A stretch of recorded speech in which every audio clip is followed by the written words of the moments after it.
culture has to be in alignment with the leaders and who they truly are.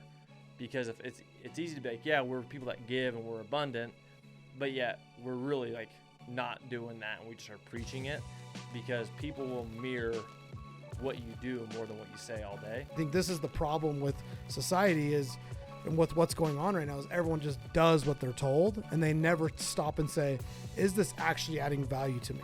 The purpose of a morning routine, in my opinion, is not to go make more money. The purpose of a morning routine is to have a practice every day where I do try to invest into my spirituality. If you don't do an ice bath, you're going to freaking suck forever in life. And I think the problem is so many people, they'll hear, okay, River gets up, he does an ice bath, he reads a book, he gets in the sauna, meditation, and he goes to the gym. Okay. And so they're like, okay, so I'm going to do those 6 things. And it's like, that's great. But what if breath work and meditation doesn't really bring you anything? Yeah. And you're doing it every day just because River's successful and he does it. Right. Today, we're going to be talking with the co-host, River Skinner. Hello. Hello. We're going to mostly, one of the things that we're going to do on this podcast every so often is talk with River or myself about some of the areas of business that we feel like we do better at. And so this week I asked River to jump into the importance of culture and how to lead your organization with a good culture, because I've been fortunate enough to work with River for many years. And I know this is one of the biggest value adds that he brings to our business. So, I guess to start things off, what started I feel like there was like a time period a couple of years ago where you really started this journey and kind of a quest to really intentionally bring culture to your teams, which then ultimately bled into, I think it's a big reason why you are in the position you are in as a VP versus, maybe still being a manager or regional. But what I guess just the initial question is what led you originally to kind of start that? Was it intentional, or was it just something you started doing by happenstance? Tell us about that. Yeah, I think, creating cultures is always going to happen, right? It's either going to happen by default or it's going to happen with intention. I think I started becoming really intentional. I went through a program called Warrior Week with Garrett White. Really, really intense. If you want to know how intense it is, just look up Warrior Week, Wake Up Warrior on YouTube, and you'll realize these guys are freaking nuts. But so I went through a week of Warrior Week, and it was like they just demanded so much from their customers. Like me going through their week-long program, it was like, you need to abide by these rules or you're not going to be a part of the group. And I saw the amazing transformation that I had personally, and I saw the transformation that other people had because of the culture that they basically said, like, this is the way it is, or you're not going to be a part of this group. And they were so intentional about every little detail. And so when I left that experience, I felt like I carried that same energy into our team. And that was like where I feel like I started to really focus on how do I be more and more intentional with creating our culture, and how do I hold the line better when people are not abiding by the culture that we want to create. So I think that was the time, which I think that was like 2019. Yeah. 5 years ago. Yeah. I remember when you went through that. I remember kind of watching from the sidelines, and I think you paid like $10,000 to go do it. Yeah. And they made you do like a ton of lead up work to that week. And I remember like little things, like you would tell me that, if you didn't capitalize a certain letter that they had told you to capitalize on something, it was like you had to go like write an essay or do all this crazy stuff. And I remember just thinking like, what in the hell has he gotten himself into? Like he's paid these people $10,000 and they're treating him kind of crazy. But I also saw a huge transformation when you came back from Warrior Week. Yeah. So yeah, pretty cool stuff. What it like in today? So like I'd say like today we've learned a lot of lessons, especially over the last, I feel like 4 years. But some of the biggest lessons have revolved around culture, and I feel like they've been. I always joke and say that you're the driver of the culture, and I just am a good wingman, because I typically just go along with with whatever, with what you're doing, because it's usually we usually discuss it and kind of plan it out. But what has led you, or like what are the fundamentals of the culture that you really kind of desire and push within the companies that you're part of right now? So I say that question one more time. So like what are the bases? Like what is the culture? What is it that you're trying to achieve with the cultures that you run right now? Like I guess primarily with G3 Solar, just because that's the main business that you're part of. But like what is the fundamentals that you look at, and like how have you implemented those? I think I don't know why I created this training. I just remember thinking I created a training about the 300, the Spartans, and the 300. They're more powerful than the army they're going against, where they had thousands and thousands of soldiers. And the reason why the 300 was so strong was because they worked as a team and they were a unit. And so when I started creating that training, I realized how powerful teamwork is. And so I think the fundamental thing for any good culture is to drive the culture to be working as a team, and instead of thinking about the individual and think about me. If we can get our team to think about us, think about working together, I think that's what makes a really, really strong culture. Because if everybody's just looking out for themselves, then I think people will be dishonest. You won't have integrity. People will be kind of willing to cut you at the knees just to get a little bit farther ahead. And I don't know anybody who wants to be a part of something like that, like where it's like you're always looking over your back. And so I think the fundamental thing that we've tried to create at G3 is that we work as a team, we work as a unit, and that's, I think, the most powerful, most fundamental thing that I see in our culture. I think the way that we create that, I think it's kind of like it's naturally creating itself now, but I think it comes from a really solid training and communicating from the very beginning why teamwork is really important, and actually how if everybody operates like a team, each individual will actually go farther. So if we operate like a team, we're basically selling them on the idea of what our culture is going to be, which is teamwork, and this is what's in it for you. So you as an individual operating like a team member will get you farther as an individual than if you want to operate as an individual. That will actually get you not as far. And so I think the first thing is creating the culture that you want. For me, it'd be teamwork, right? I think another piece to our culture is humility.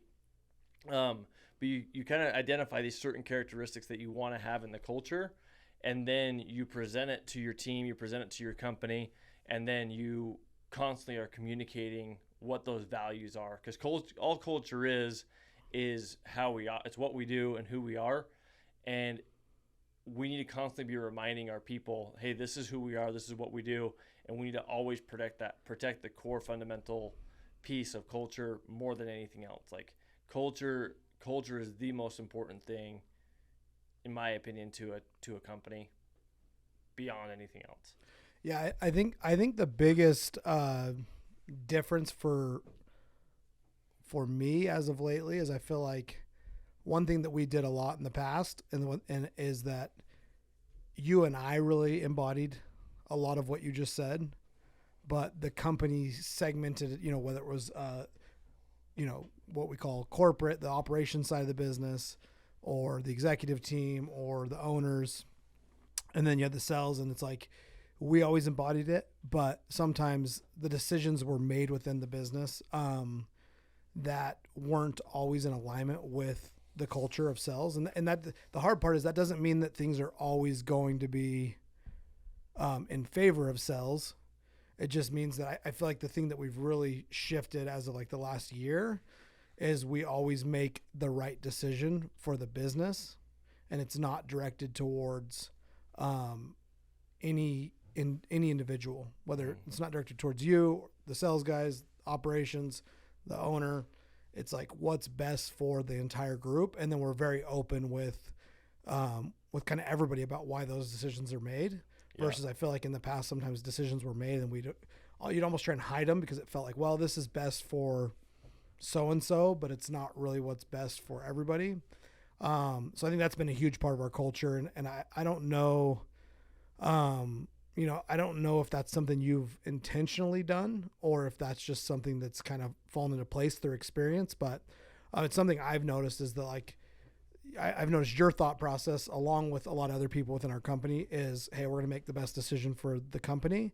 Yeah. And then we're going to figure out how that works out for everybody. And then we're going to be blunt and honest with everybody about, hey, this is why we're making this decision. So it's been cool to watch, or be part of. I guess I'm not watching it. I'm definitely involved in it and participating in it. But yeah, it's been cool to see, and it's been cool to experience. I feel like that's what's been majorly different, and like because I feel like our culture is as good as it's ever been right now. Yeah, well, I think you've kind of always developed, like always had that, like the business's best interest in mind. I think naturally as salespeople, it's easy to always think, how do I get a little bit, how do I get a bigger piece of this? How do I get more? How do I get more? How do I get more? And if you have all these people that are constantly asking that, well, that's taking from the business, and it's actually making the business weaker. And so, 2 years ago, or a couple of years ago, I just started to realize like the business is what feeds everybody. And so the stronger I can make the business, the stronger the business can feed me in return. Or I don't know if feed me is the right word, but like the stronger I can support the business, in return, the business will support me stronger. And it's this like symbiotic relationship, or I don't know the best word for it, but it's this relationship that's like I give the business more and it gives me more. And if we can get the whole group operating like that, like that's how we create a really strong business, and that's how we have something that flourishes for a long time, as opposed to like this parasitic relationship where it's like, okay, the business is like feeding us. How do I like just take more from it, and we're just like living off the business as opposed to giving into it. And so I think talking about that constantly, and when there is decisions that are being made, we're talking about this is why it's best for the business, and in return, this is how it's best for you as an individual. Then we can shift the paradigm from everybody thinking about them as individuals, but thinking about the company, because they know that will give them the best result in the long run. But I just think culture is the heart of every organization. I think culture is like the thing that makes it so. It's the purpose. It's what makes it fun. It's the way that it's the thing that makes it like worth working for, if that makes sense. If there's no great culture, then it's all just like, how do I make more money? How do I'm quick to leave, because what else is there? Like, what's the purpose of what we're doing? But so anyway, I think culture is the heart of the organization. And I think it's important to have, on top of culture, or to start out with culture, the top line is like, what's the mission of the company? What's the mission of the group? Underneath that mission is like, what is the short-term vision for the group? And then underneath that is like, what are the characteristics that the group it embodies in order to reach that vision, and then ultimately to reach the mission, which is like, a mission would be like, I want to impact families, I want to impact individuals. There's never like an ending date to like a mission of the company. And so I think it's really important to think about what's the company's mission. What's the company's mission? What's the short-term vision, or like the 1 to 5 year goals? What's the vision, and then what are the characteristics that you want to have? And if we can be super specific with that, then people will typically fall in line and say, okay, not fall in line, but people will sort of adapt to those values because it's clear. But if we don't have any purpose, and the purpose is never written out or never thought about, then it's just like there's no heart to that organization. It's just, oh, I want to make more money, or for whatever other reason, I don't know. There's nothing really like driving behavior besides the almighty dollar, if that makes sense. Yeah, and if you're being driven by the dollar, I think for the most part you're probably gonna lose, because I don't know. I've been in those states of mind where it's all about the money, and it doesn't usually. You don't make healthy decisions when you're only worried about the dollar. Yeah. It's that makes sense what you're saying.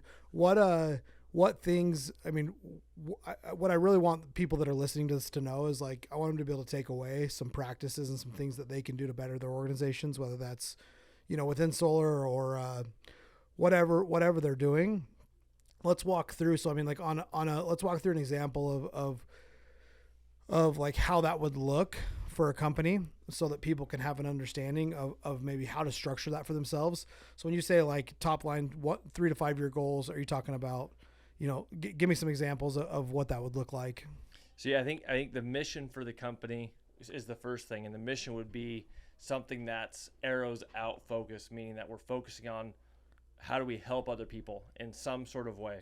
So that's like what I think the first step is. Okay, what's the mission for your team, or what's the mission for your company? Examples of that would be, okay, we want to impact individuals, or we want to help homeowners save money, or we have a mission to be, you can insert whatever. We have, our mission is to be the best in the field.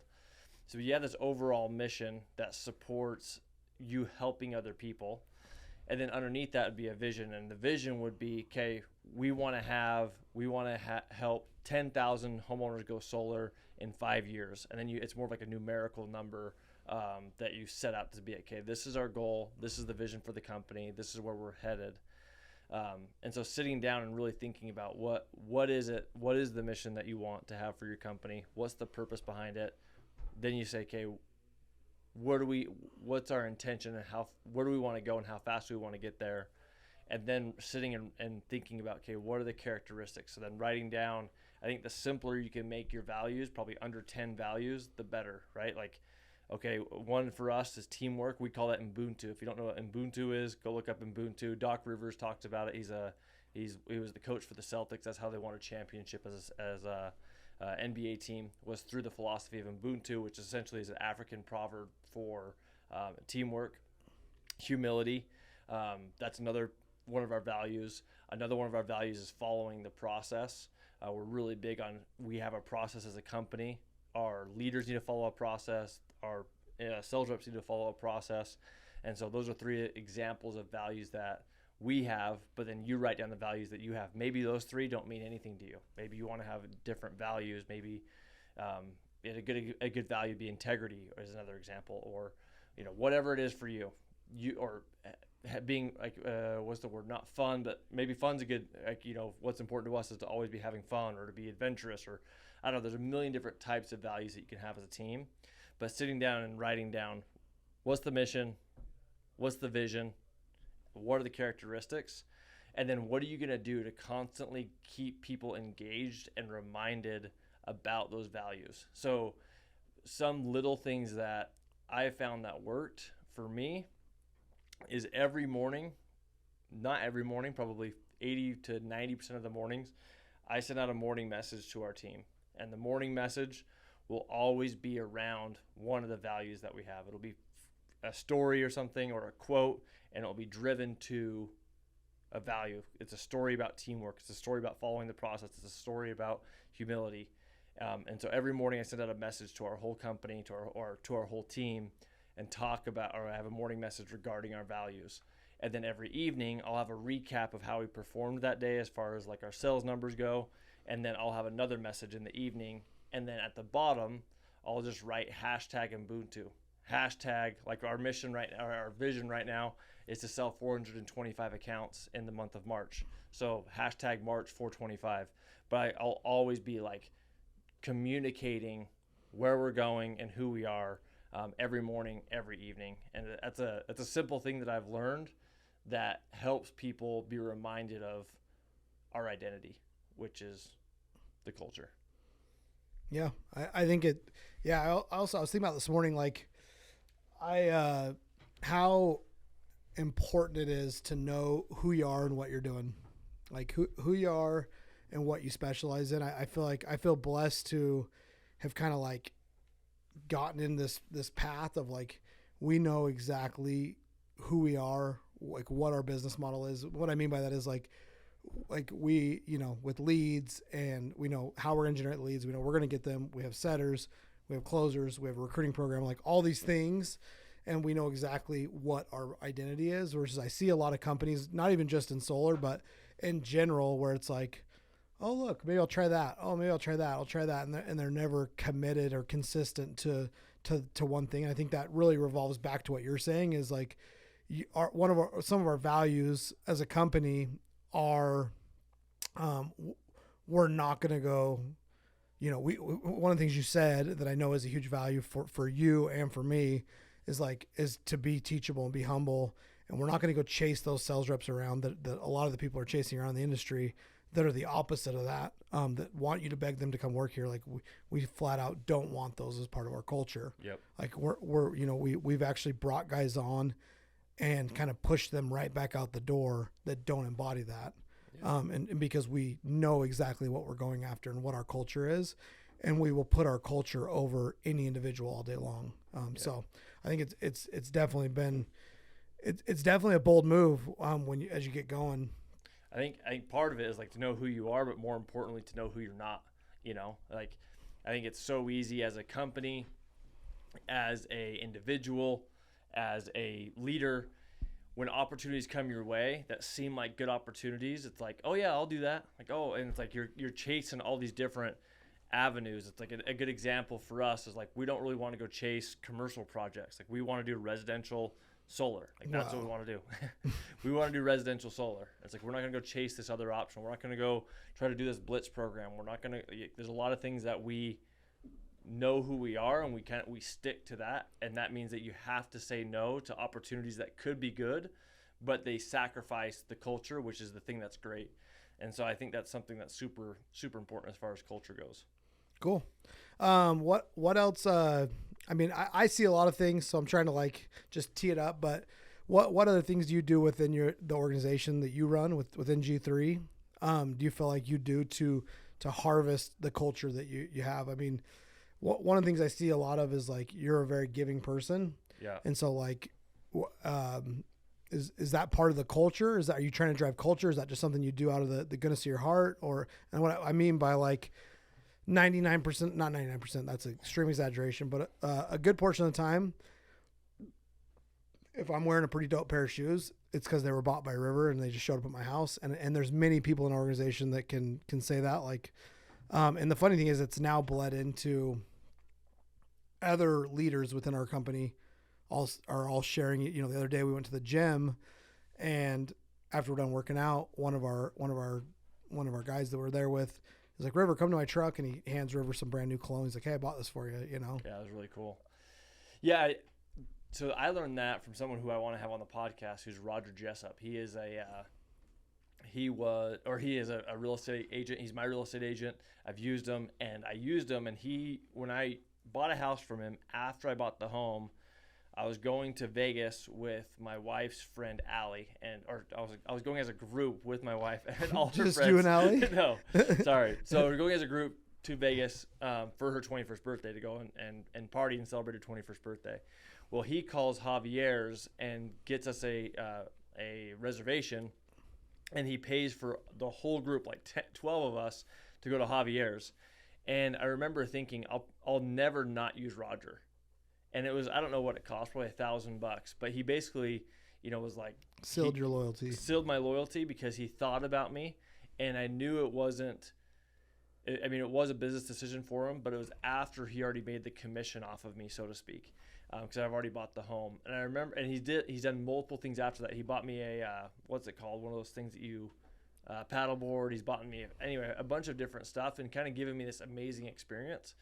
And so I remember thinking, like, who's my customer? And in my mind, my customer are the reps that choose to work with me. Roger bought me food. I've never even worked. He bought me dinner one night. He sent me a Venmo. Yeah. He's a cool dude. I've never used him. Yeah. He's dripping. Yeah, he's dripping. I haven't used you yet, Roger, if you listen to this. So keep working on it. He kind of gave me this experience of like, okay, this is what it feels like to have somebody, I feel like, take care of me and think about me and be thoughtful.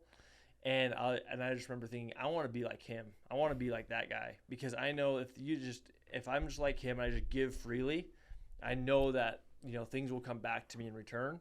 And so I just try to start doing that. And just be like, okay, like who in the organization is important to me? Everybody's important to me, but like who in the organization is doing really well? Cool. I'm going to go buy him something. Or I think about this person. I'm like, I just want to give him something. And it's not like there's some practice that I'm like every week. I'm like, okay, Sunday at 10 a.m. I'm going to go buy people stuff. Just when I think about people, I'm just like, oh, I wonder if he'd like these shoes, or I'm going to buy him this. I'm going to send him this. And I've noticed that when I do stuff like that, those little things are just like drips of deposits into people's emotional bank accounts. And I always want to be as far in the positive as I possibly can, because that's the way that I want to operate. I want to operate out of abundance, and I feel like people that are abundant give, and I don't want to be someone who's always trying to take from people and take and take and take. And I just think that's a scarcity mindset. And so basically, in my mind, the culture is we're abundant. We're abundant, and when we're abundant, we give freely.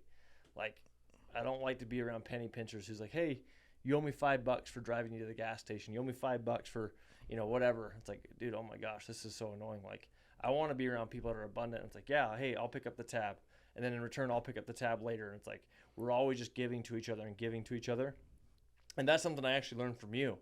Like, the first thing with culture was actually when I started working for you, is whenever we went to the gas station, you would just buy me, hey, yeah, I'll grab his. And you just buy my Dr. Pepper, you'd buy my water, you'd buy my whatever I was buying.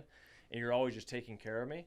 And so you told me, I don't remember exactly what you told me, but you told me through your example, but you also told me, yeah, when people work for you, you just buy their stuff. I just thought that's what you did. I just thought yeah, it's part of that's just the job.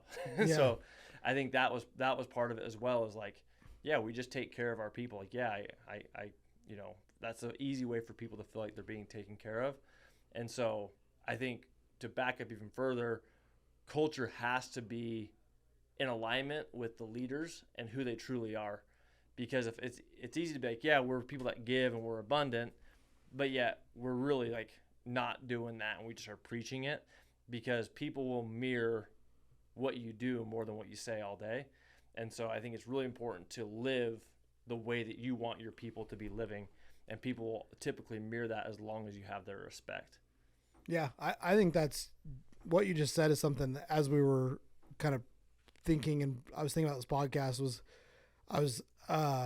is making sure you do what you say, how important that is, because it's like, I feel like I've been part of other organizations where that's not the case, where it's like, oh, it's all about the people, it's all about the people, it's all about the people, and then the actions of the executives or the owners is not all about the people. Yeah. It's all about themselves, or it's all about the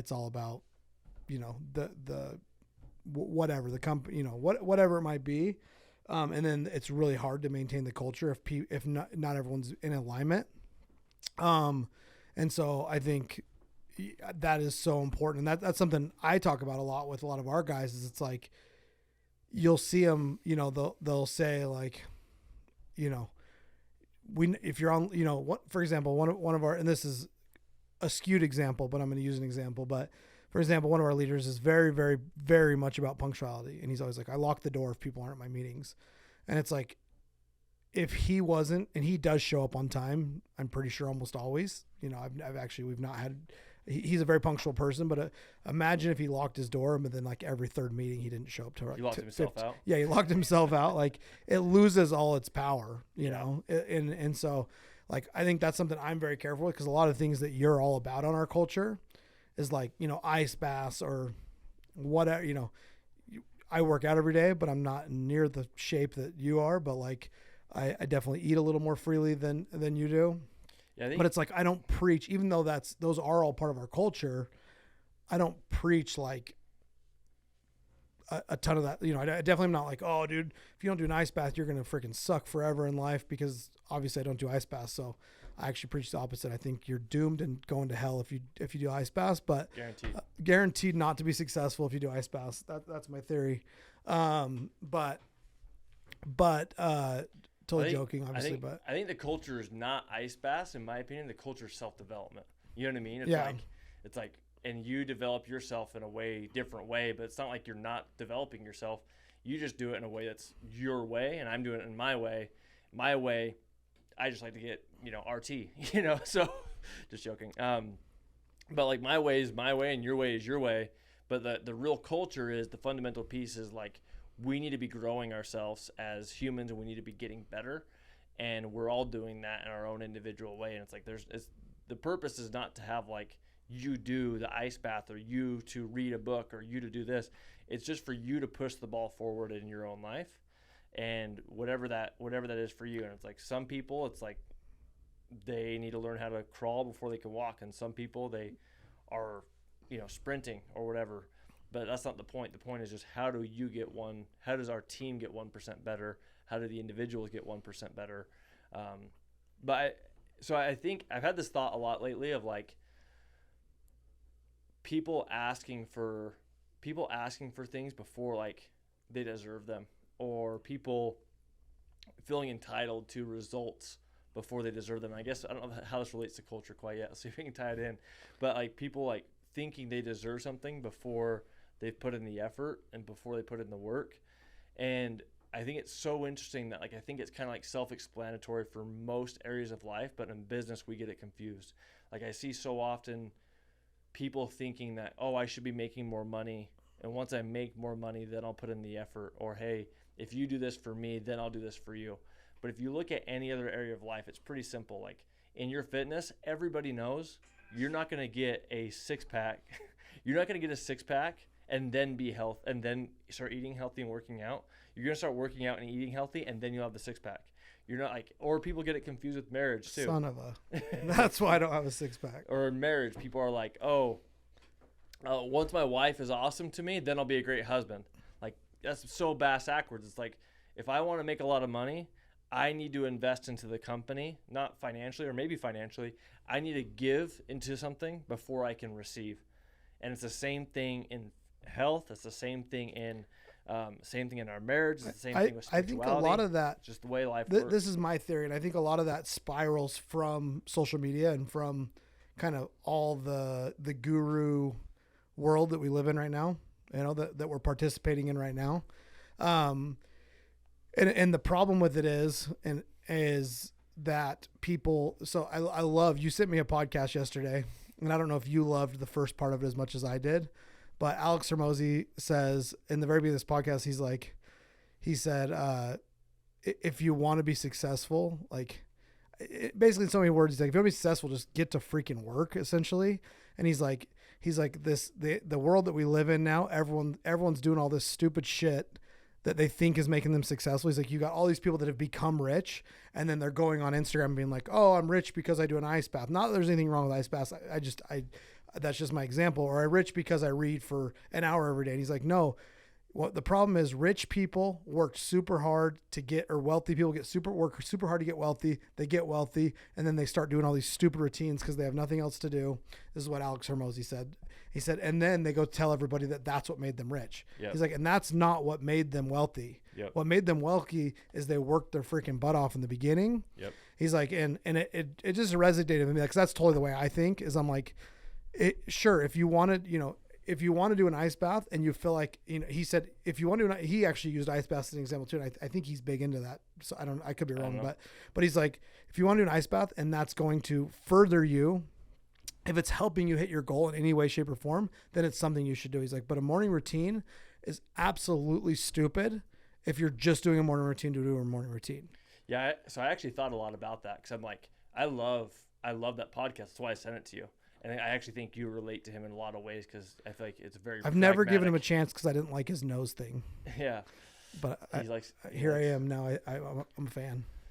But I thought a lot about it, and I'm like, yeah, I don't think morning routines, I don't think a morning routine will help you sell more solar, right? I don't think it's like by doing an ice bath, working out, meditation, and journaling, you're not going to sell more solar because of that. So the reason why you do a morning routine is not to make more sales.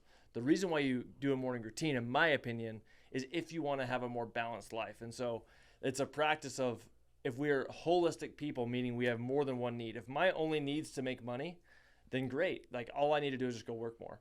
But I have more needs than that, right? I'm a human being that needs to be healthy, or I don't need to be healthy. I want to be healthy.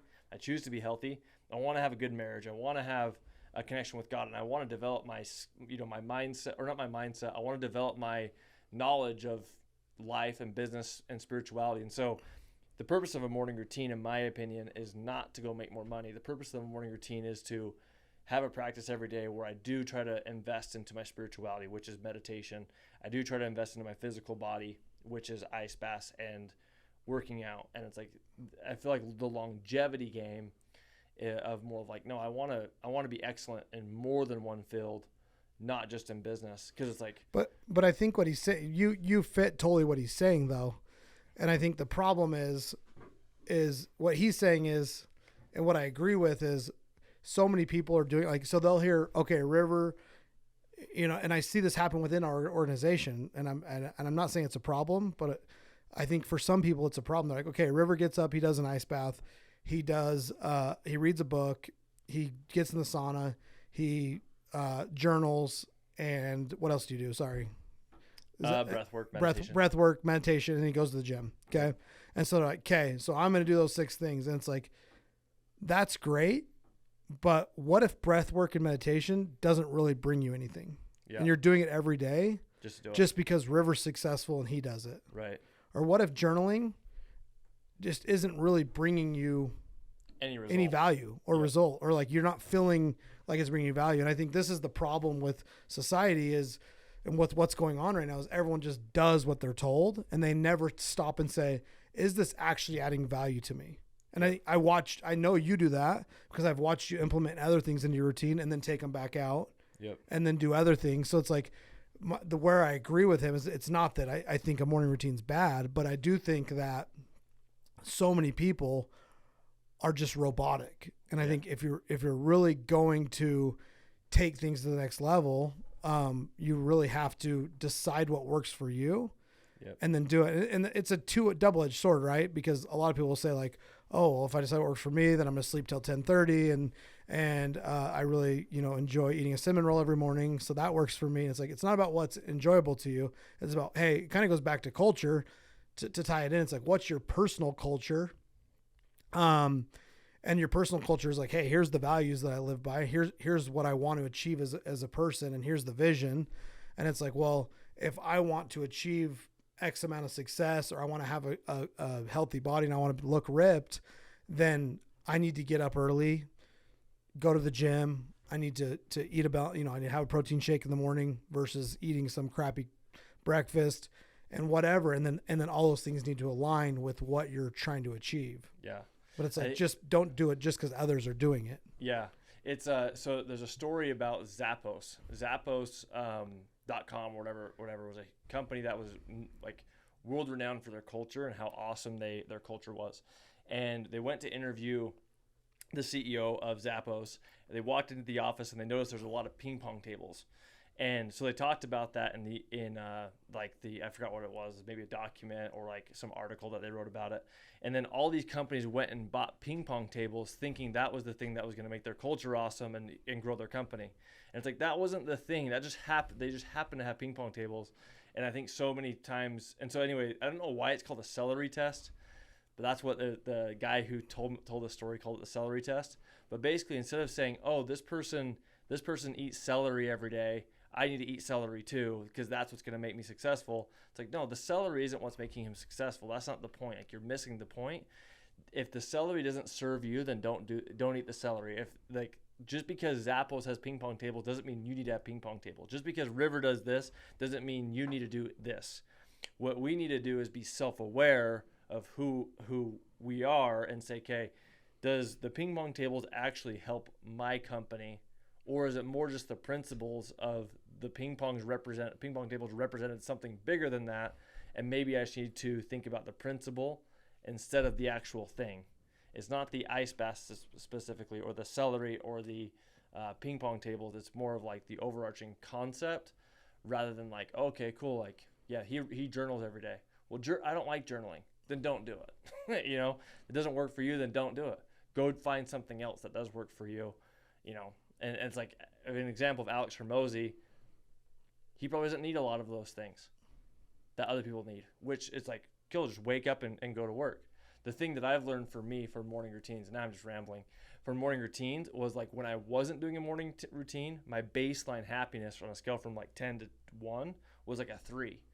And so for me, just to get to like a 5 or a 6, I had to develop these morning routines and these habits to kind of get me to a baseline of like, I'm just happy to be, not that I was depressed, but I was just kind of like not self-confident and not like feeling like really awesome about myself. And so that for me, I needed to do the morning routines. But some people, they don't feel that way. They don't feel that way naturally, and they don't need to do all this freaking crap. They don't need to rub crystals on their nipples. I need to do that stuff, you know? So it's self-awareness is all I'm trying to say, which I think is what you're saying as well. Yeah. Is like some things work for others that don't work for you, and that's okay.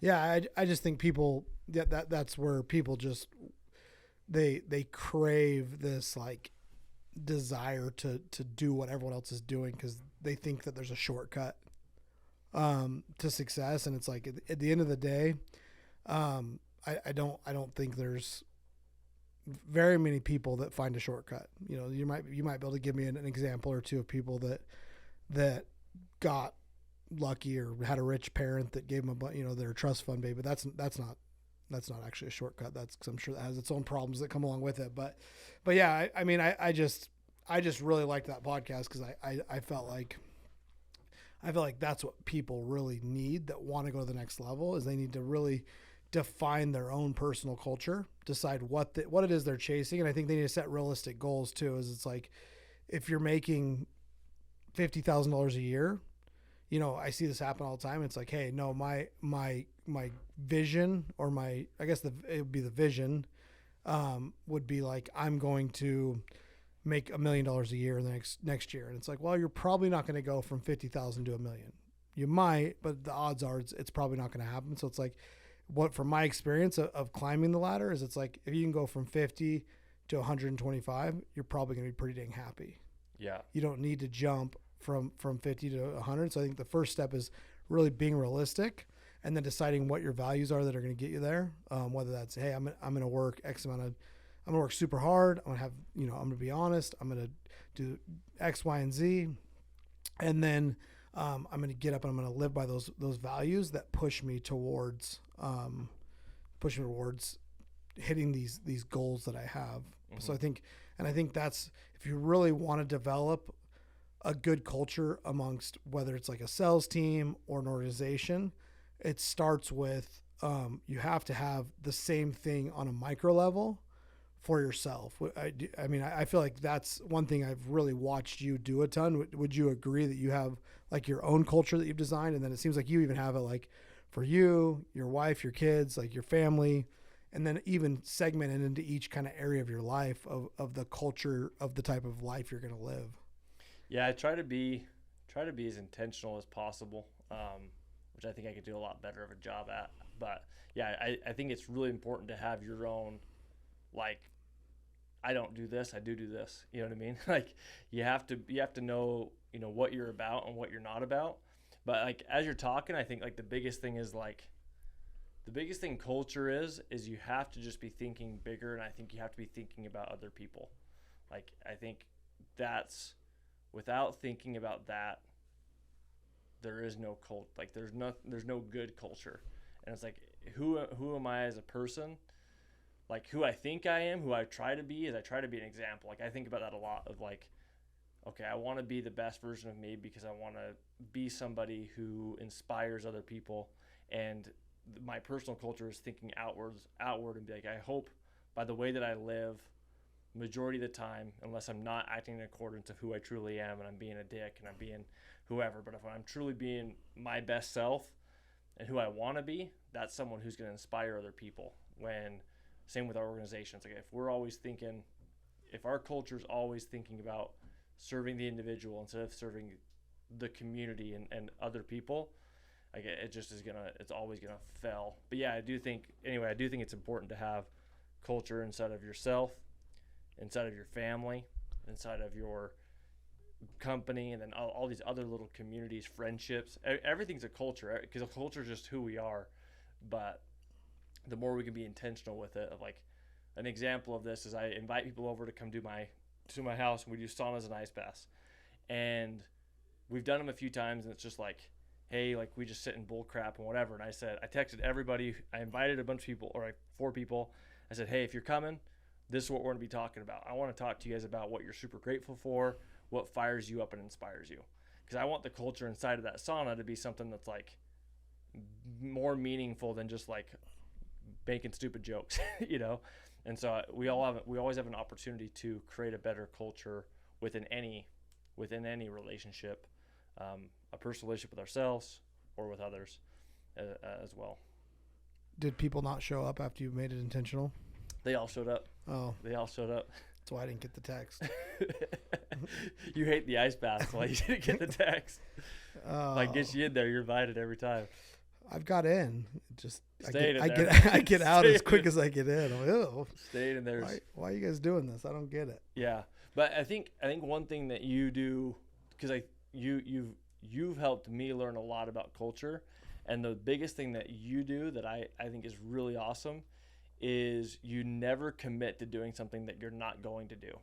And kind of going back to that conversation, like, I think one of the things that we have is I feel like we have trust within our culture, which is like, without trust, what do you have? You know what I mean? It's like, I can't imagine a life or a team without trust. It's like, that's just the beginning of the end. But trust comes down to always fulfilling, or majority of the time fulfilling on what you say you're going to do. Of course, sometimes we mess up. But that's something that you've always done, is like, you will just tell people, no, we're not doing that. And some people don't like it. I don't like hearing it when you say that to me. I'm like, damn, dude. But, but I appreciate it, because I know you're not going to say, yeah, I'll do that, or yeah, let's do that. And you're not like, in your mind, like, yeah, I'm really not going to let that fly. So you always say no to things that you don't want the company to do, or you don't want to do. And you always say yes to the things that you are truly committed to doing. And then you follow through on those things. And like, that's something that I think is super big to culture, is making sure that you're following through on the things that you're saying you're going to do. And if you don't, then you own it, you're accountable, and you try to rectify it, as opposed to hiding from it and like trying to brush it under the rug. It's like, no, hey, I said I was going to do this. I didn't do this. This is my fault. This is how I'm going to fix it. Yeah, I actually had an experience this week where, so I try really hard to do that. And I had an experience this week where I didn't do that. So we were leaving Costa Rica with the company trip, and somebody kind of grabbed me last minute and was like, hey, I want to make this change. And I was just like, oh, okay. And just, I didn't really say yes, but I was just like, okay, yeah. Let's do that. Or so I think I said, let's do it. So I guess I did say yes. And then that person called me yesterday and was like, hey, so I'm like waiting, can we do this? And then because I was just being lazy, I just didn't want to have the conversation right then. So I kind of kicked it down the road. And then I had to have the way harder conversation yesterday and be like, hey, we're not doing that. And here's why. And I was actually reflecting on it, because I'm like, man, I was just being lazy. Like, we had been just kind of in a chill mode. We were all hanging out, Costa Rica. And then this came up, and I should have just said, hey, no, let's discuss that later or whatever. But like, cause this person had already went and told a few of his employees that we were making this change that they were then excited for, supposedly. And so then he had to go back and unwind it. So it's like, I was just a good example of like, this is why you stick, you even when it's not convenient, you need to just like say it how it is, and at least set the stage to where you're not, because I feel like that may have broken trust a little bit with that person, because I led them down a path that I knew I wasn't going to go down. I just was being lazy in the moment. So, I mean, I still do, I think we all do that from time to time, but it was just like, it was probably, I feel like, one of the not as great scenarios that I've had in a while. And it was just a good reminder of how important it is to like, just be straight up. And maybe I should have just said, hey, let's have that conversation when we get back. And then I could have been straight up, and that still would have been kicked it down the road. But I just was, looking back, I was being lazy. And so I just was like, oh, okay, yeah, we'll do that. Like, and then in my head, I was like, yeah, great. Like, now I got to unwind. And the second I walked away, I was like, crap, I got to unwind that, because I'm not going to actually do that. Or if I do that, it's going to be a giant pain in the butt. So anyway, just an interesting example of kind of where we did that. What are you working on right now? Do you feel like you're still trying to, is there anything specifically that you're trying to build into the culture or build into the organization right now, or is it just an ever going kind of set of values that you're pressing? Yeah, I'm actually reading a book called Built to Last by Jim Collins, and he talks about like the worst thing you can do is change the culture. Like he calls them visionary companies. Any great company that's been around for a long time, like Walmart, M3, what are some other examples? Disney. All those companies, it's actually interesting. They don't have charismatic leaders, or they actually says that visionary companies that last a long time, charismatic leaders aren't important. I don't know why I'm saying that, but I just thought that was interesting. But they said the biggest thing was like they just said who they are and they just stuck to that. And like that was who they were and they just stuck to that. So it's like I feel like we know who we are. The thing that we can do to ruin the company, the thing we can do to ruin our team is we can start to go against who we are. And so the main thing is trying to keep the train on the tracks. Like, no, this is who we are, making sure people are operating that way. But something I want to do that I'm really fired up about and excited about to support our culture and to support our identity and to get our values more ingrained into our company is we're starting this training platform that I want to have people go through, all setters, all closers, that they come in, they have a 12-week program that every week they have a new basically test, and it's like, okay, you need to do X, Y, and Z. Once you do X, Y, and Z, you pass that test, we'll actually give them a little swag, and then they go to level 2, and they keep on graduating and graduating. Once they get through the master's program, then we'll unlock all these different training courses. So there'll be like a financial training course, there'll be a leadership training course, there'll be a physical fitness training course, and then they'll be able to like constantly be up leveling and growing within a system. But the main piece is inside of that 90 days, the first master's program, the first part of it is going to be, there's going to be trainings on our core values and on who we are. And then they're going to have to test out and answer questions to basically prove that they understand like what we're about here. And so that's something that's on my mind, is how do we create a system as opposed to just a charismatic leader that's like leading by example. Like, how can we build a company that if I were to die, if you were to die, is going to still move on and still be successful? And the way that we do that is a systematic approach. And anyway, so that's kind of what I'm thinking about, is like, how do I ingrain the culture without us being present, so to speak? So the takeaway there is don't change the culture. You're just constantly thinking of ways to improve the current culture and more deeply ingrain what we've already done. Yep. Got ya. Well, good deal. Anything else you want to add? No,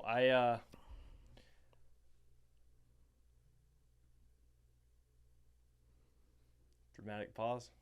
Dramatic pause, edit. I just think that culture is the thing that makes work fun. I just think that's when we can develop a culture, that's what people want. They want to work for a company that knows who they are and knows what they're about. And sometimes that means that they won't fit into that culture and they have to go find another culture.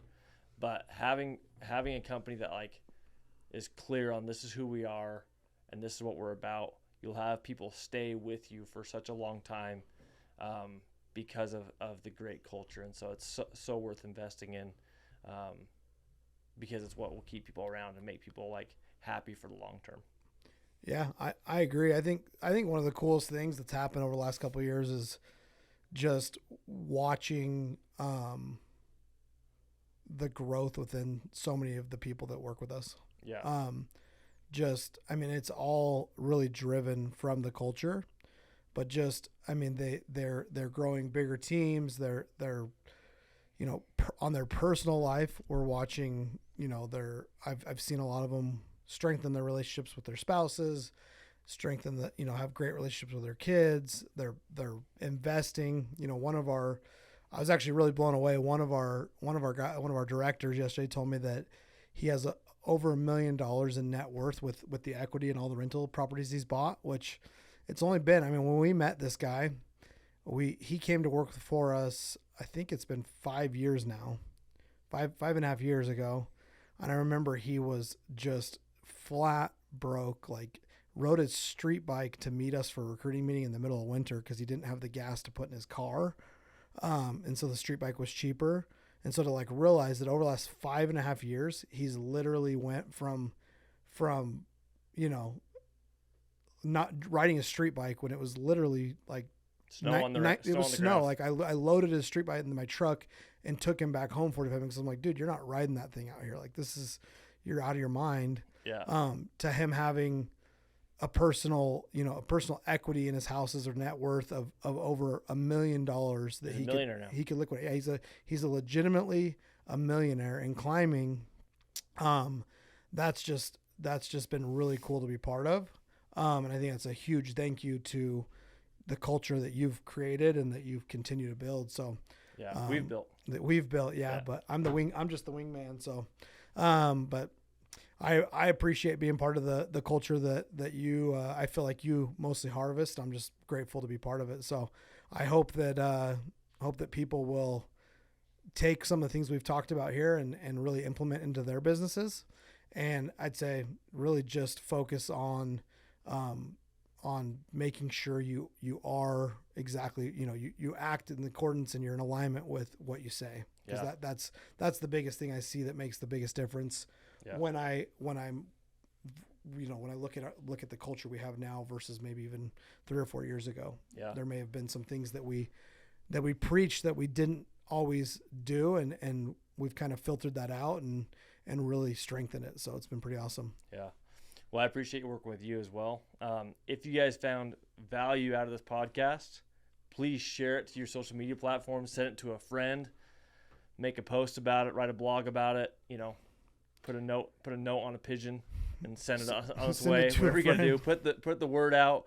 Leave us a review. Do all the things to help us out. We appreciate it. Message in a bottle. Whatever you got to do. But yeah, I appreciate you guys for tuning in. Be positive and confident in all that you do, and most importantly, go be abundant.